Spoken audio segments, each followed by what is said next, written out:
যদি তোমাদের দুনিয়ার এই খাবার এত ভালো লাগে, চাষবাস করে যদি তোমরা খেতে চাও, জান্নাতের খাবার যদি তোমাদের পছন্দ না হয়, তাহলে যেই মিশর থেকে আমি তোমাদেরকে উদ্ধার করে নিয়ে এসেছি, তাহলে আবার তোমরা সেই মিশরে ফিরে যাও। তোমাদের এইখানে আর থাকার দরকার নাই। তোমাদেরকে এত কষ্ট করে দাসত্ব থেকে আমি মুক্ত করলাম, তাহলে আগের জায়গায় তোমরা ফিরে যাও।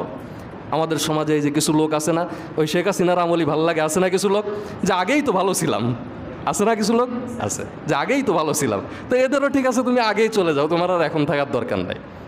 এ হচ্ছে ওই বনি ইসরায়েল কোয়ালিটির লোক, এদের ওই দাসী থাকায় এইগুলাই ভাল লাগে।